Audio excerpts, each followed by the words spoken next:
Hey guys, thank you for taking the time to join me. This video might look a little bit different. That's because I'm filming it in the afternoon, not in the evening. It's a lovely sunny day here in West Berkshire in England. Obviously, that can mean some noises from outside, but we're in a double glazed room and I've shut the windows, so hopefully we should be just you and me and it'll be nice and quiet. I'm going to open the second half of the booster packs from my fat pack.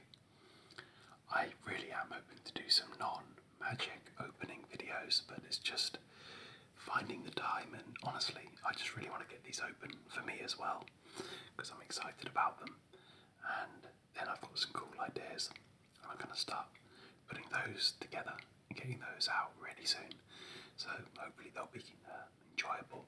But for now, let's take a look at this. So this is the second part of the fat pack, which is 80 basic lands and 4 boosters. So let's get to it.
We'll just take a little look here at that's more like it. It's the 5 basic lands. There's usually 3 or 4 different designs per set. I really like this island.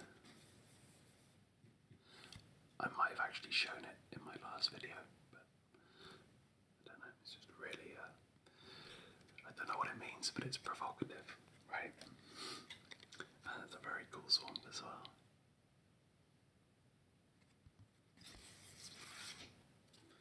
And there's a mountain. Really, really great art on these lands in this pack.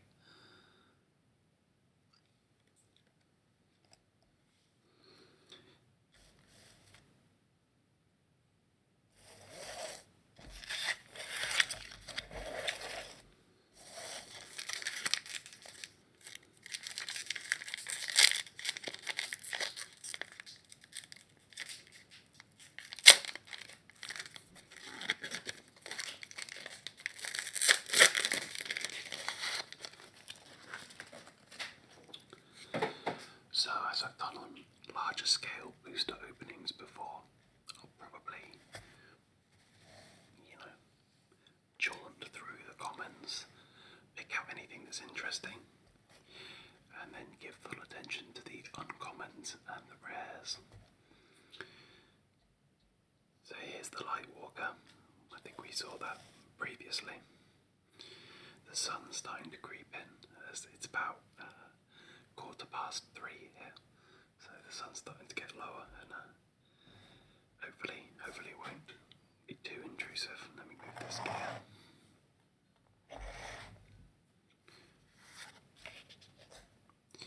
It's the Wandering Tomb Shell, which we saw before. It's very cool. I like the turtles. Volcanic Rush. Classic red aggro. The Dramoka Warrior has a 3/1 for 2 mana. Quite aggressive for white. Dromoka has regard for the humans who serve under her. In return for her protection, they obey with steadfast loyalty, acting as weapons for her and her Scale Lords against the other clans.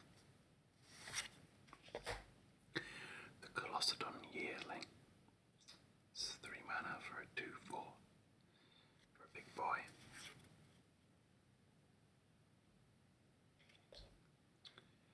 The Dear Nemesis. 6 mana for a 6/5 with Defender. So, it's going to be a nuisance to play, but you're never going to be threatening your opposition's life with it. Naturalize. A classic green, 2 mana, destroy the target artifact or enchantment. Silumgar Butcher. 5 mana, 3/3 with exploit. And when he exploits a creature, so when he comes into the battlefield, you may sacrifice a creature, and target creature will get -3/3 until end of turn.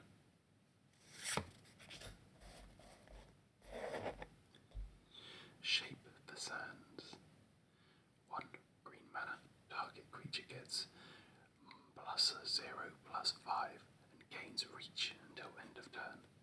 So it can block creatures with flying. Dice Breath. Here's our uncommons then. The Ataka Pummeler. 5 mana for a 4/5 with Formidable.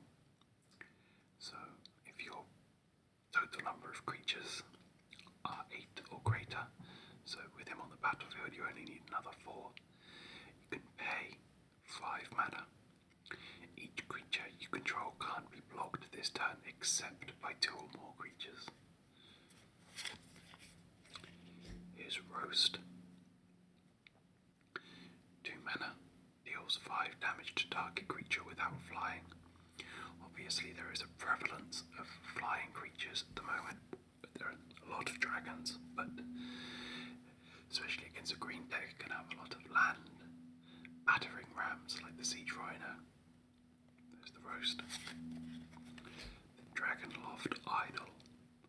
4 mana. For a 3/3 artifact creature gargoyle. As long as you control a dragon. Dragonloft Idol gets +1/+1 and has flying and trample. Here's our rare. I actually already have this card, the Silumgar Assassin. I quite like it actually. 2 mana for a 2/1. Creatures with power greater than Silumgar Assassin's power can't block it. So that's 2 or greater power unless you megamorph it. When you pay 3 to turn it up from a morph position, turn it face up at any time, and you put a +1/+1 counter on it, making it a 3/2. When the Silumgar Assassin is turned face up from the megamorph, destroy target creature with power 3 or less an opponent controls. There's that nice swamp again, and a morph token.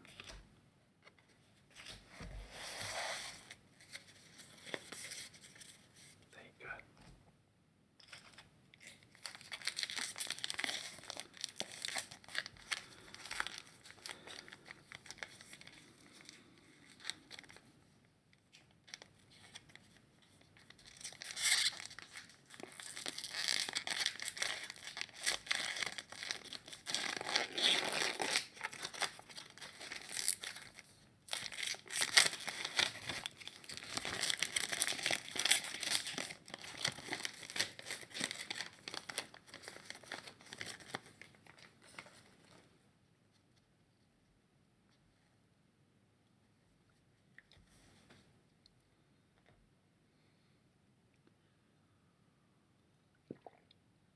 Okay, the Aven Tactician.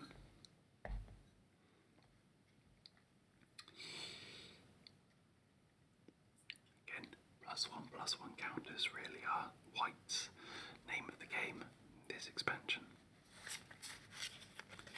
The Hand of Silumgar, a creature, human warrior with death touch. Not bad as a sacrificial lamb against a big boy, but obviously they will do everything they can to avoid taking combat damage from Mr. Hand. Pinion Feast. 5 mana for a green instant that destroys target creature with flying, and then you can bolster 2. Every paradise is not without tragedies. Sarkin Vol. Mystic Meditation. Draw 3 cards, then discard 2 cards unless you discard a creature card. So, still the mind and quiet the heart. Only then will you hear the multiverse's greater truths. If you have a creature card that you're not really looking to play, or is cheap, that's a pretty good way to get 2 cards into your hand. Well, 3 cards, because then you discard the creature card you already didn't really want. Oh, he's back. The ancient carp, our old friend. And by old I mean 1 week old. Don't know why I'm showing you that art for the 3rd time. Pacifism, the classic white card.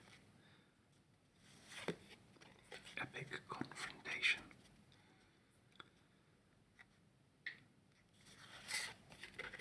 The Ataka Efreet.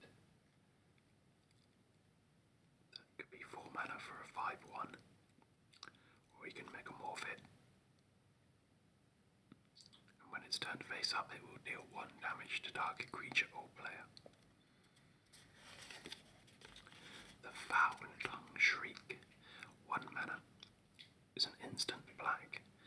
Target opponent loses 1 life for each attacking creature you control. You gain that much life. You know, I say if you've got a lot of zombie or rat tokens, you can throw this out for 1 mana.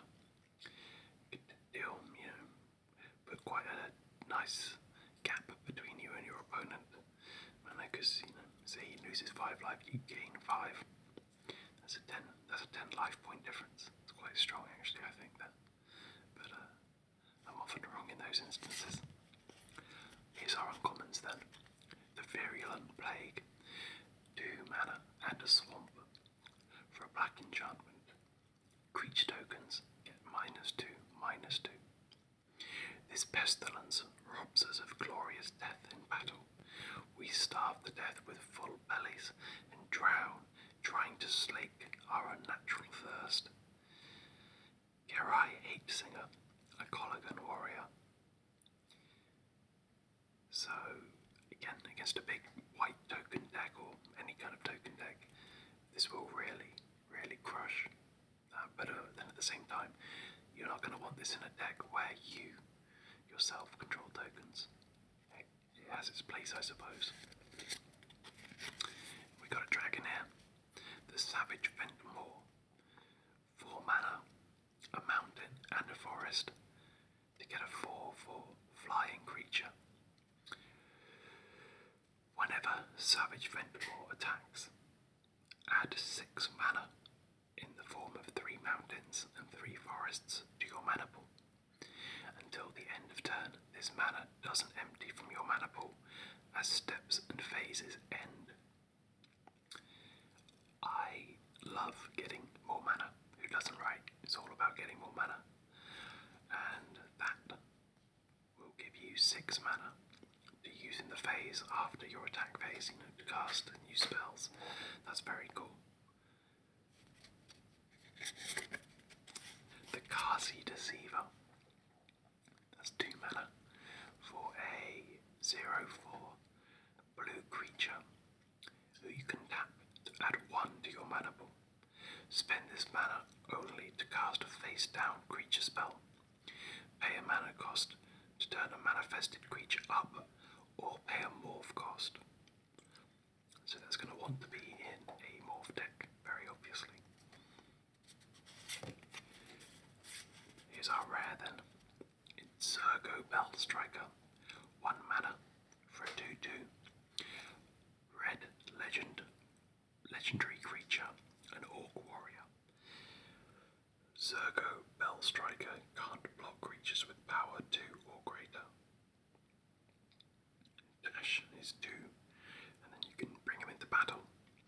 Gains haste, and he's returned to from the battlefield to its owner's hand at the beginning of the next step.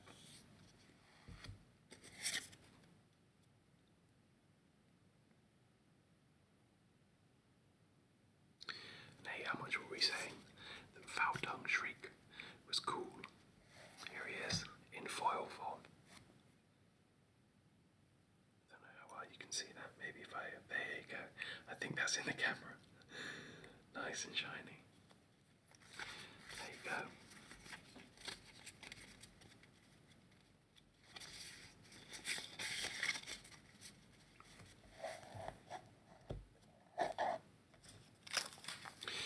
We are definitely being encroached now by the sun. I remember back in school, your desks would always have these lines on it like this, and you'd have your section, and if one of your friends would encroach, it was a grave error. Maybe you were allowed to administer some beats or something. That is in primary school, by the way. I wasn't encroaching or being bothered by encroachment when I was in secondary school. The Colligan Stormsinger. 1 red mana for a 1/1 with haste and Megamorph. Quite a versatile card.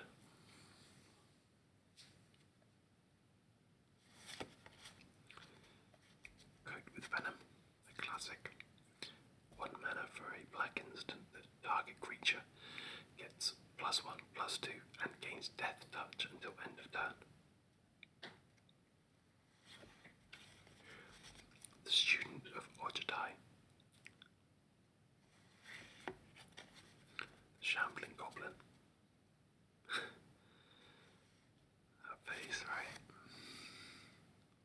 Dunno. The Glade Watcher. I've had him many times now. The little elemental. The Gurmag Drowner.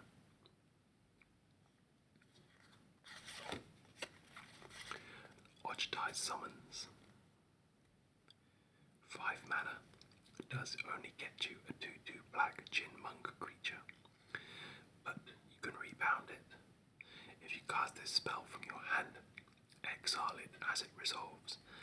At the beginning of your next upkeep, you may cast this card from exile without paying its mana cost. So realistically, you're paying 5 mana for 2/2 Jin Monk tokens over the course of 2 turns. The Evolving Wilds. I believe we've had that before. In a multicolour deck, quite good for finding that 1 mana that you really need. Twin Bolt, the classic red damage. Naturalize again. On to our uncommons then. We'll start off with Rending Volley. 1 red mana for an instant. It can't be countered by spells or abilities. Rending Volley deals 4 damage to target white or blue creature. Obviously very much a use case scenario, and that use case is against white or blue decks. Otherwise Rending Volley is useless. Silumgar Spell Eater. 2 mana and an island for a 2/3 Naga wizard creature with Megamorph. You may cast this creature face down as a 2/2 creature for 3 mana. Turn it face up anytime for its Megamorph cost, which is 2 mana more, and it will come into play as a 3/4. And when it's turned face up, counter target spell unless its controller pays a 3. time it right. Out pops a 3/4 creature from the table, and it counters the spell. Here's the Acid Spewer Dragon. 6 mana, 5 and a swamp. For a 3/3, flying with Death Touch Dragon. With Megamorph again. 1 extra mana for its Megamorph. When Acid Spewer Dragon is turned face up, put a 1/1 counter on each other dragon creature you control. Timed right, that could be a very nasty surprise. Here's our rare then. The blue enchantment. Never the most sexy of cards, I find, but here it is. 3 mana, an island for 5. Enchant creature you control. Enchanted creature. Whenever a creature enters the battlefield under an opponent's control, attach illusory gains to that creature. So obviously that can go either way. They're gonna keep their cards in their hand while this enchantment lives, because they're not gonna want you to get under control of them.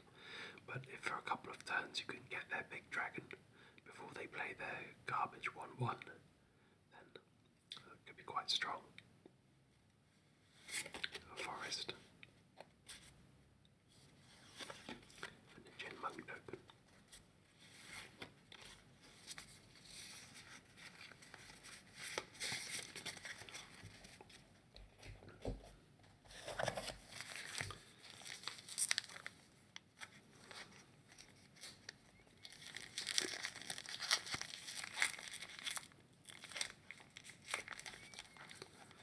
I actually have some scissors here to help with opening these, but I've just been tearing at them like an animal.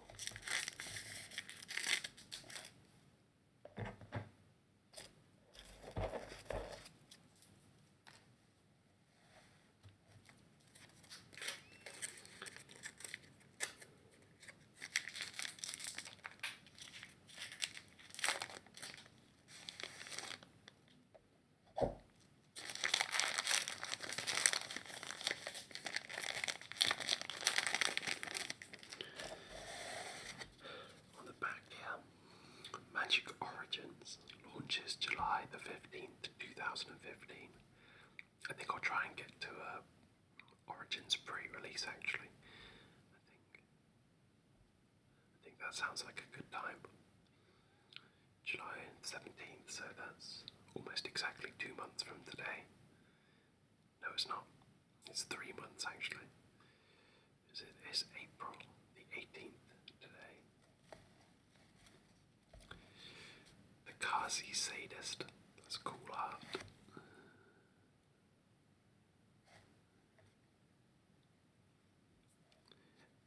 2 mana for a black 1/3 human cleric creature with exploit. When Kazi Sadist exploits a creature, target opponent loses 2 life and you gain 2 life. Dying for the greater good still hurts. Sabertooth Outrider is a 4 mana, 4/2 human warrior creature with trample and formidable. Champion of Arishin, 4 mana for a 3/2 with lifelink. The blood of Dramoka and the blood of my veins is the same. He's back, Shambling Goblin. And he's out. Tread upon, 1 mana and a forest for 2. A green instant. Target creature gets +2/+2 and gains trample until the end of turn. Negate, 2 mana for a use case. Counter target non-creature spell is cheap. There are some pretty strong non-creature spells out there, but again, you'd rather have the guaranteed all case use counter. Duress, a classic black. 1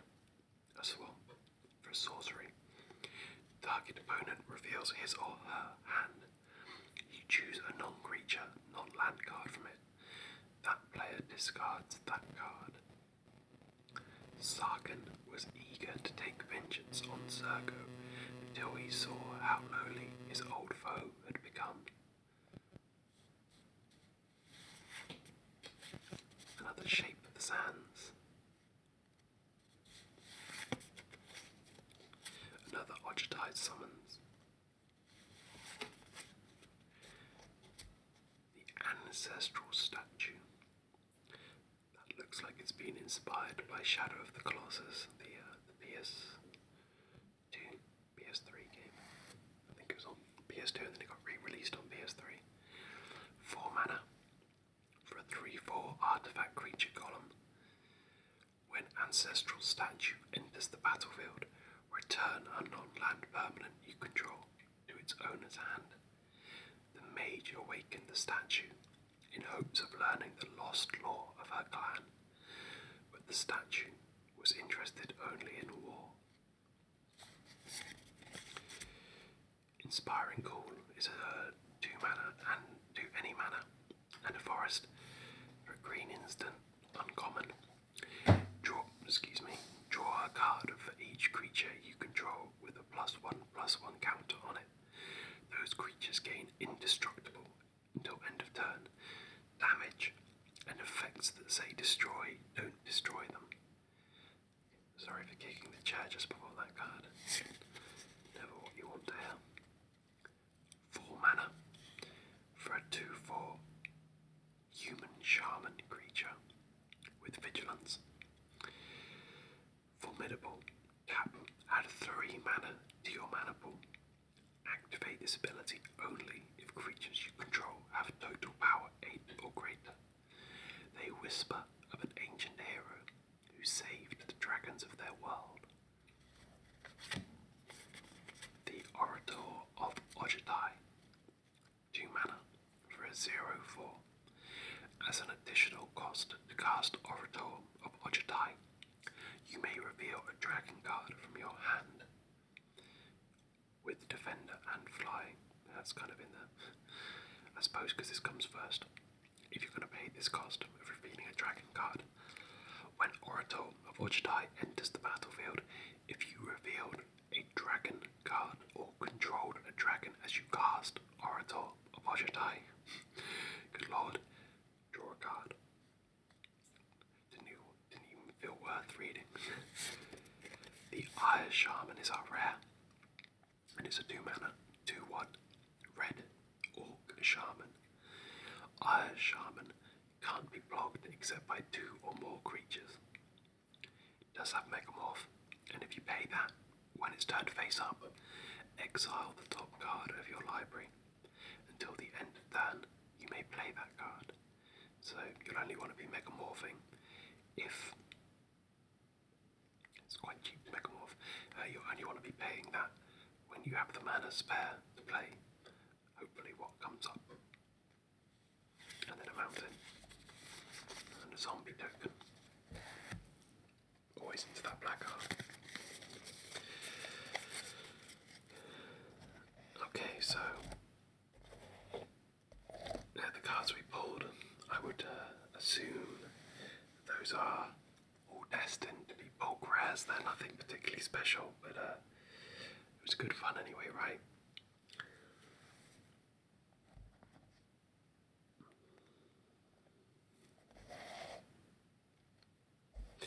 Right then, well, like I said, I've got some other videos I want to do. I know maybe my last 3 or 4 have been magic cards, which is not necessarily what I want to pigeonhole myself into, but yeah, I've got some cool ideas. I have one that I really want to do right now. It's quite cool, it's a bit different, but I need some instructions. Hopefully that will become clear, because hopefully maybe tomorrow I'll have it up. I just need to maybe charge up my iPad or something so I can have the instructions just out of sight, else I'm going to look like an absolute dum-dum. But it's right here, it's really cool. So hopefully I'll have that video for you soon. Okay, thank you very much. Thank you once again for joining me. I know the cards weren't that exciting, but I enjoyed myself. I enjoyed spending some time talking to you. I hope you're doing great on this weekend. If you based in the UK. I hope you're enjoying this sun because it's wonderful. I think I'm going to go and take a walk around the local common with my girlfriend in a couple of hours, which would be a really nice way to cap off a Saturday. And then, some normal Saturday activities after it. Whatever you do on a Saturday evening, wherever you are in the world.